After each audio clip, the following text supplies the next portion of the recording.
Bonjour à tous, ici Richard pour l'artiste autodidacte et pour la vidéo du mardi. Alors on va continuer la série sur la présentation de ce que vous trouverez sur le site de l'artiste autodidacte avec les cours de perspective. Donc les cours de perspective c'est vraiment le cœur de l'apprentissage du dessin d'imagination, puisque la perspective c'est essayer de recréer l'illusion du volume en dessin. Et dans le tout premier cours de perspective, là par contre on va pas créer vraiment une illusion, on va juste travailler en perspective isométrique, donc une perspective qui est un peu plus simple, puisqu'on n'utilise que des lignes parallèles, mais ça force déjà à réfléchir sur 3 axes, et donc de créer vraiment des volumes, puisque là on va travailler donc la largeur, la hauteur et la profondeur, et donc c'est déjà un bon petit cheminement mental à faire. Et en plus, ça permet de créer des images comme celles que vous voyez là actuellement, qui sont des images qu'on va pouvoir retrouver dans des jeux vidéo, et même dans des œuvres qui s'inspirent de l'esthétique jeux vidéo. Donc avec les cours que vous avez déjà sur le premier niveau de perspective, il y a déjà des pièces de portfolio qui peuvent être montées. Après évidemment ça prend du temps, de la technique, etc. Mais ça donne déjà des bonnes bases. Donc je vous laisse donc avec une des multiples vidéos que vous avez trouvées dans ce niveau 1. Et puis je vous dis à la semaine prochaine pour la prochaine vidéo du mardi. Dessinez bien et à bientôt. Ciao. Bonjour à tous, c'est Richard pour l'artiste autodidacte. Et dans cette vidéo, on va voir comment se familiariser avec la perspective isométrique. Donc il s'agit d'exercices, mais c'est plutôt des sortes d'exercices de pratique quotidienne ou des choses que vous devez faire un peu entre deux projets un peu plus importants ou des choses comme ça. L'idée c'est que la perspective isométrique, surtout pour quelqu'un qui commence, qui a jamais trop travaillé le volume ou quoi, ça peut être des fois un petit peu compliqué parce que ça demande de réfléchir sur 3 axes alors que d'habitude en dessin classique on a l'habitude de dessiner vraiment juste sur 2 axes puisque notre surface de papier est sur 2 axes quoi. On a la largeur, on a la hauteur quoi. Là, il faut vraiment penser un peu en volume, et c'est aussi pour ça que c'est important, la perspective isométrique, pour former son esprit à ça. Donc le premier truc qu'il faut voir, c'est déjà de prendre la grille de perspective iso que je vous fournis, et de bien voir comment sont faits les angles qui vont là-dessus, dans quelle direction on va quand on va dans un sens ou dans un autre. Vous avez vraiment 3 axes, vous avez la hauteur, vous avez la profondeur dans un sens et la profondeur dans l'autre. Donc c'est à vous de définir un petit peu ce qu'est la largeur, et ce qu'est la profondeur là-dedans. Puisque en perspective ISO, on a ce cas particulier où la largeur et la profondeur se confondent un peu. On pourrait définir que ça c'est la largeur et ça c'est la profondeur, ou complètement l'inverse en fait. Donc à partir du moment où vous avez ça, vous pouvez commencer à travailler en perspective ISO. C'est vraiment ce truc-là qu'il faut travailler en priorité. Donc on va commencer par faire des formes très simples, genre des cubes. C'est vraiment la forme la plus simple qu'on peut faire. Et après, jouez un petit peu avec les proportions, donnez-vous un petit peu des défis. Du genre, je vais essayer de l'étirer dans la profondeur. Donc, dans la profondeur, c'est par ici. Tac, donc j'étire par là. Donc, à quoi ça va ressembler quand j'étire dans ce sens-là? Tac, tac. Vous voyez que là, j'ai vraiment étiré toute cette face. Je l'ai fait aller par ici. Je peux étirer une autre partie dans la largeur. Tac, comme ça.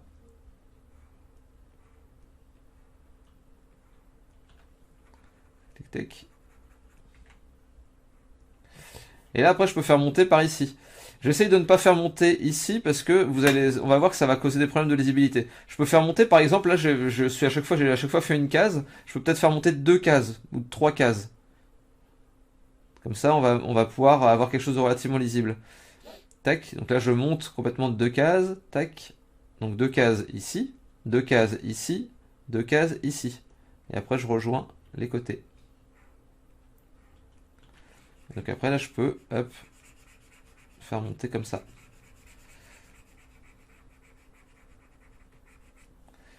Après on peut faire dans l'autre sens du coup. Plutôt que d'aller par ici et par là, tac, on peut faire l'inverse, on peut partir dans l'autre sens. Donc aller plutôt par ici. Là de 3 cases par exemple, tac.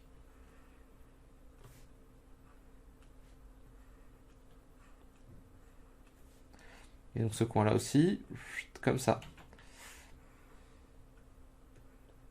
Donc si vous avez déjà des compétences un peu en perspective, ou si vous connaissez déjà un peu la perspective ISO, c'est des exercices par lesquels vous n'êtes pas forcément obligé de passer. Je fais cette vidéo surtout pour ceux qui découvrent complètement. C'est vraiment pour les débutants en perspective, et en perspective ISO, et en compréhension du volume, quoi. Donc après là, on peut essayer d'aller un petit coup par là, de 2 cases, check, un petit coup par là, de 2 cases.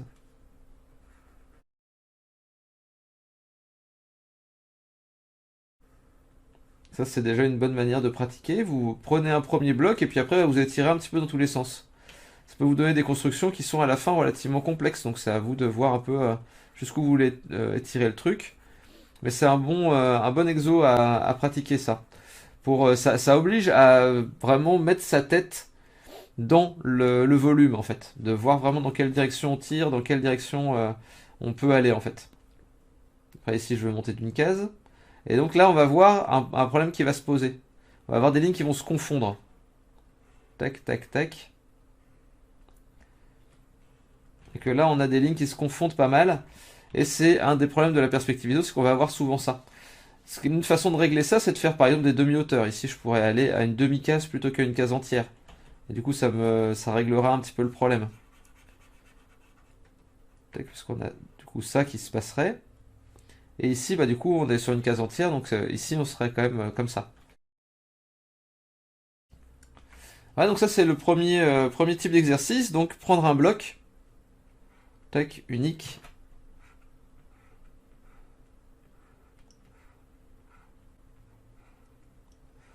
Et l'étirer dans tous les sens.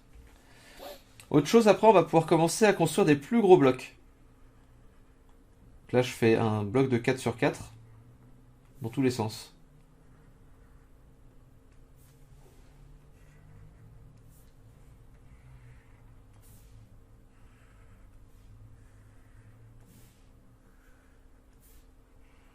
Voilà, et après je vais pouvoir creuser dedans. Donc là je peux prendre par exemple un bout de cette face-là, tac tac tac, et l'abaisser.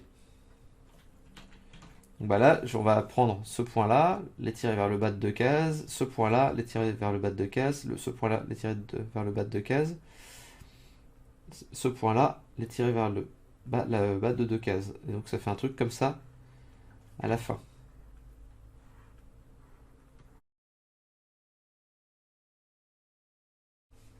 Voilà, on a creusé un bout. On peut en creuser un autre par ici. Là, par exemple, je vais prendre hop, toute cette face-là,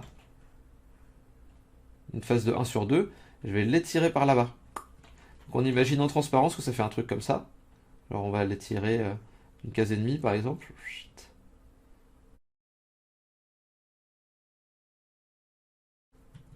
Là, d'une case et demie, hop. Donc en transparence, ça ferait quelque chose comme ça. Donc bah là, ça va juste faire une ouverture, et c'est tout. Mais c'est intéressant de savoir ce qu'il y a en dessous. Là, je peux prendre par exemple toute cette partie-là,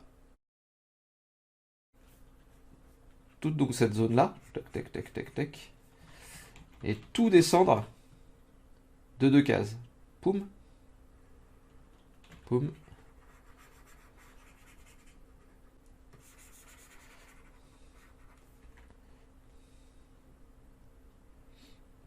Zup, et là on arrive encore à un moment où on va avoir des lignes qui se confondent. Donc je me dis, je vais reprendre cette partie-là. Tac. Et je vais la supprimer en fait, toute la partie qui est ici. Faire une sorte d'escalier quoi.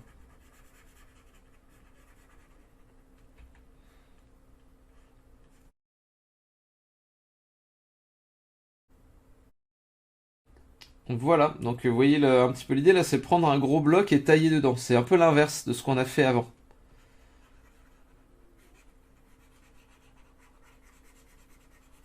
Et donc après on peut voir à des moments où il va y avoir des intersections. Là par exemple, on a enlevé tout ça. Et donc ça veut dire que bah, à un moment on va croiser l'escalier en fait qu'on a en dessous là. Et ça c'est assez intéressant. Donc là l'idée c'est de prendre tac,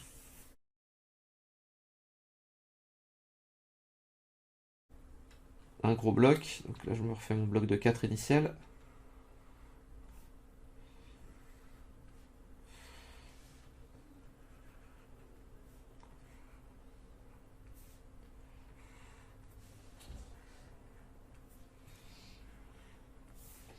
Et on le transforme en ça.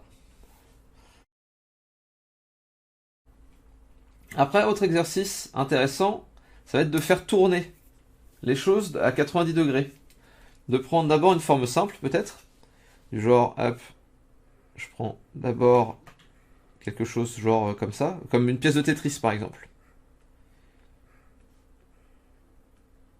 Hop.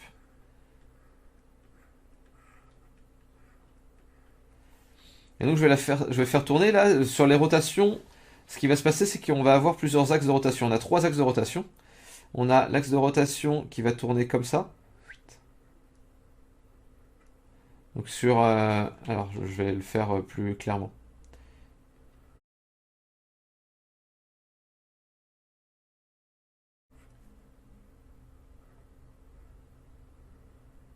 Donc c'est dans cet axe-là.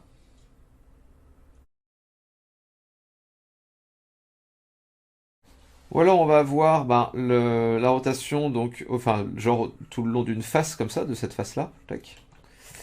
La rotation qui va aller plutôt hop, sur une face comme ça. Donc là on est plutôt sur un truc style ça.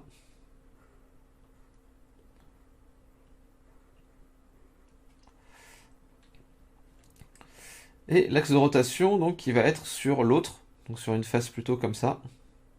Tac.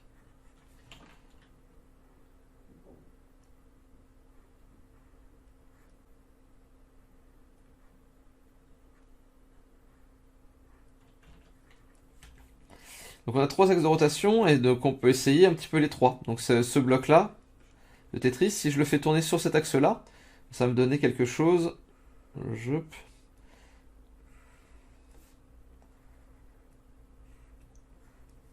Comme ça.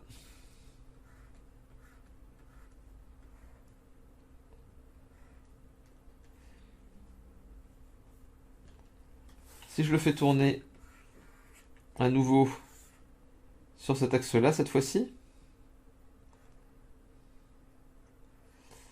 j'essaie de me placer ça correctement sur une face, tac, comme ça.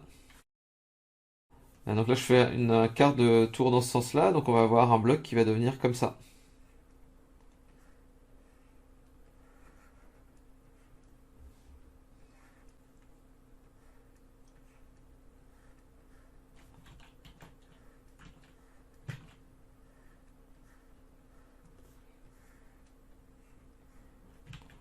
Vous voyez que je commence à chaque fois par cette grande face-là, c'est celle qui me semble le plus simple à vraiment, faire tourner. Hop. Et après je vais prendre, hop, je vais faire tourner sur cet axe-là maintenant.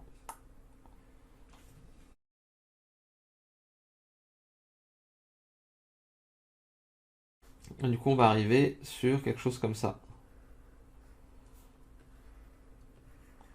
Et donc ça demande, là moi je le fais assez facilement, mais ça demande comme une certaine gymnastique mentale si vous n'avez pas l'habitude. Donc si ça vous semble un petit peu difficile, bah, c'est pas un gros souci en fait. Enfin, ça veut dire que bah, faut que vous appreniez ça. Et donc c'est quelque chose qui est un bon exercice à faire aussi. Donc de faire tourner un bloc. Et après une fois que vous êtes plus à l'aise avec des blocs simples, vous pouvez reprendre par exemple ça, et essayer de le faire tourner, pour voir un petit peu ce que c'est, qu'est-ce qu'on a de l'autre côté en fait. Et donc bah là, si je le fais tourner à 45 degrés sur cet axe-là, l'axe qui est comme ça, donc où les coins vont tourner,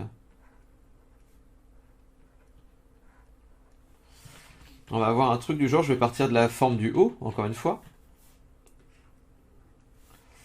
Et parce que je pense que c'est une forme qui est assez simple à faire tourner, puis là on a un nombre de cases assez défini et tout ça, donc c'est plutôt simple. Tac, donc on a ça. On va sur 4 cases, comme ça, et on a un creux ici. Ça descend de 2, tac, tac, tac, tac. Donc sur ce bord-là, on descend de 2, et après on va avoir ici un creux de 2 cases,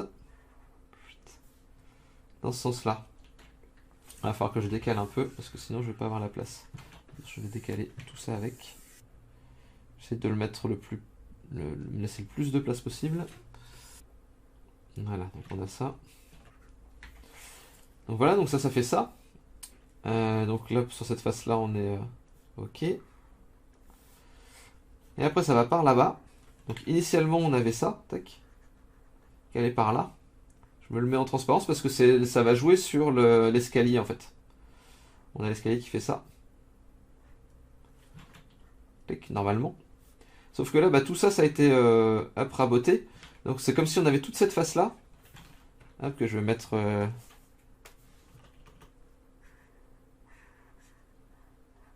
en couleur.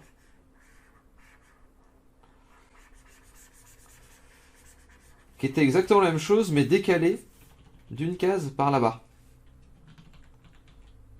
Donc je vais prendre ça, je le décale d'une case, je décale d'une case, je décale d'une case. Et donc on va avoir quelque chose qui nous fait comme ça. Après on monte. Vous voyez là je suis en fait ça. D'abord comme 4 comme ça, après je monte. Et après je reviens. Je fais ça, je monte, je reviens, tac. Ça nous fait un truc comme ça. Sachant qu'après théoriquement bah du coup on aurait... Après ça remonterait ici. Tac. Et après ça monterait jusque là. Donc voilà, on peut tourner une fois, après on peut tourner une deuxième fois. Donc je vais retourner sur le même axe encore une fois pour mieux voir cette histoire d'escalier. Alors donc on tourne encore une fois, donc on va prendre la face dans ce sens-là cette fois-ci.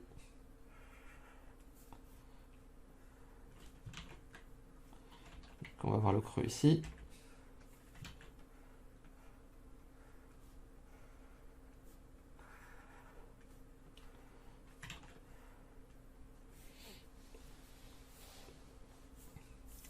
Donc cette face-là, on va la retrouver ici. Tac. Ça descend par là, ça va par là. Tac. Ça descend là. Et donc là, on va descendre de 2 cases. Avancer. Descendre d'une case. Avancer. Ça nous fait quelque chose comme ça. Si on creuse, donc ça nous fait un truc comme ça. Truc comme ça. Comme ça.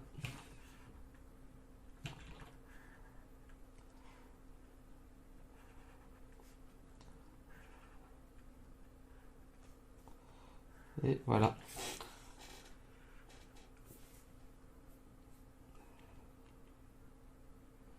Donc je vous laisse re-regarder ça, tout le processus, et puis bah, étudier bien ces blocs-là, parce que c'est un très bon exercice. Et puis bah, ce que je vais faire, c'est aussi que je vais vous donner des exos à faire spécifiques, que je vais vous mettre en pièces jointes, qui mettront un petit peu bah, votre sens de l'observation comme ça, un peu au défi.